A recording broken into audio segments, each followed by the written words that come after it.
రైతు రుణమాఫీ వారు 1,00,000 రుణమాఫీ చేస్తామని చెప్పన్నారు, చేసి చూపిస్తామని చెప్పి కేసీఆర్ అన్నాడు. ఈయన 2 లక్షల రూపాయల రుణమాఫీ 100 రోజుల్లో చేస్తామని చెప్పని ఒట్టు మీద ఒట్టు పెట్టి గట్టెక్కినట్టుగా వ్యవహారం చేశాడు. ఈ రోజుకి కూడా ఆ 10 సంవత్సరాల కాలంలో ఉన్నటువంటి రైతుకి, ఈ సంవత్సర కాలంలో ఉన్నటువంటి రైతుకి ఒక్క గ్రామంలో అయినా సరే, నేను కాంగ్రెస్ పార్టీని కూడా ఛాలెంజ్ చేస్తున్నా, బీఆర్ఎస్ని కూడా ఛాలెంజ్ చేస్తున్నా, ఒక్క రైతుకైనా ఒక్క గ్రామంలో అయినా ఈ రాష్ట్రంలో ఎక్కడైనా సరే ఒక్క బ్యాంకు నుంచి అయినా, అది సహకార బ్యాంకా లేకపోతే పరపతి సంఘమా, వాణిజ్య బ్యాంకా, జాతీయ బ్యాంకా, ఏ ఒక్క బ్యాంకు నుంచి అయినా పలానా రైతు రుణ విముక్తుడయ్యాడు, ప్రభుత్వం చెల్లించినటువంటి ఒక రుణమాఫీ కింద అని కాంగ్రెస్ కాలంలో చెప్పలేరు, కేసీఆర్ కాలంలో అంతకంటే కూడా చెప్పలేరు.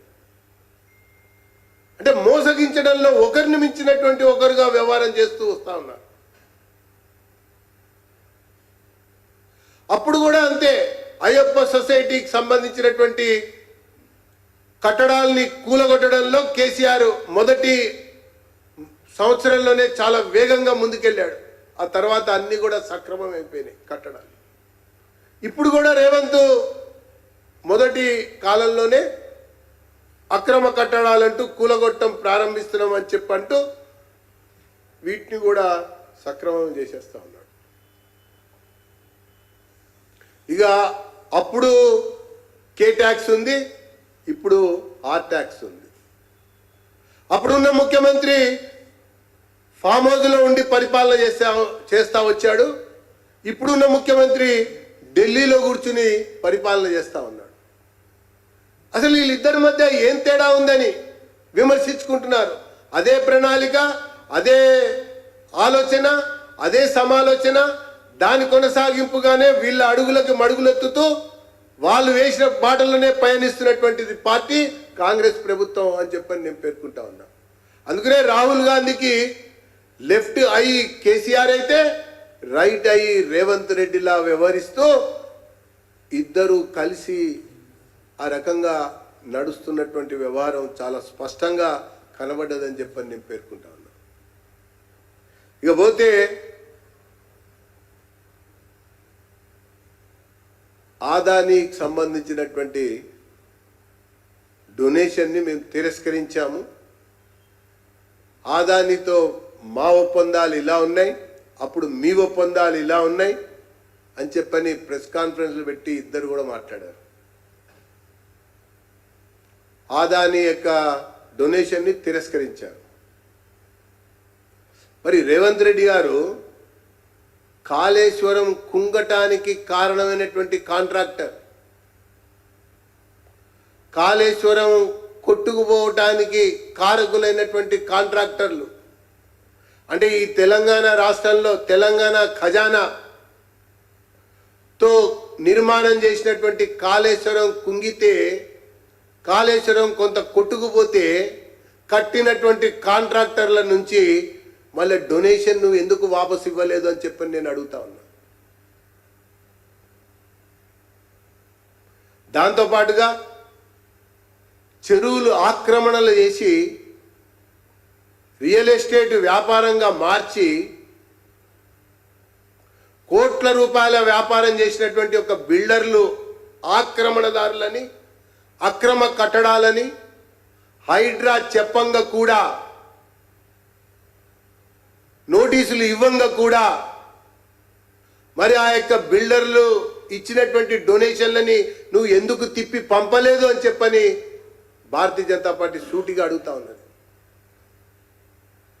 నాటకాలు ఆడుతూ ఉంటే భారతీయ జనతా పార్టీ చూస్తూ ఉండదు.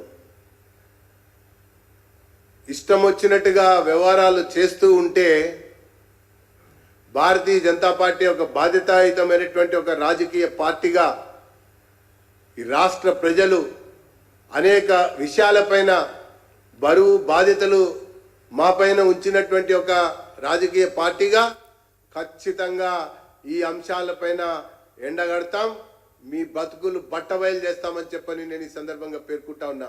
6 మోసాలతో 66 అబద్ధాలతో కాలం వెలుబుచ్చుదామనుకుంటే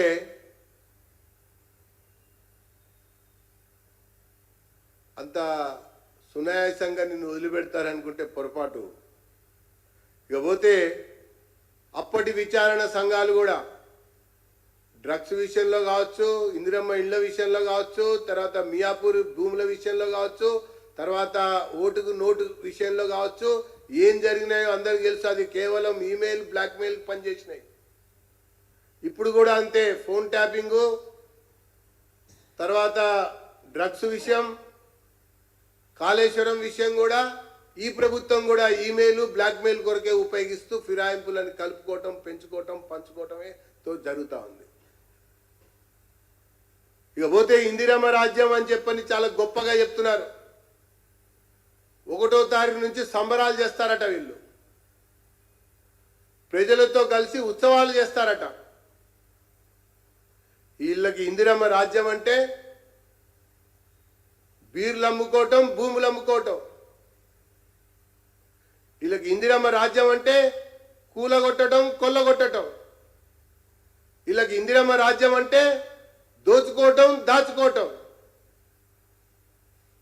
వీళ్ళకి ఇందిరమ్మ రాజ్యం అంటే అధిష్టానానికి కప్పం కట్టడం. వీళ్ళకి ఇందిరమ్మ రాజ్యం అంటే ఈ తెలంగాణ రాష్ట్రంలో ఉన్నటువంటి అనేక రెసిడెన్షియల్ పాఠశాలలో గత సంవత్సరం నుంచి చూస్తూ ఉంటే విషపూరితమైనటువంటి ఆహారం తిని వందలాది మంది విద్యార్థులు, ఒకసారి కాదు, ఒక చోట కాదు, ఒక పాఠశాల కాదు,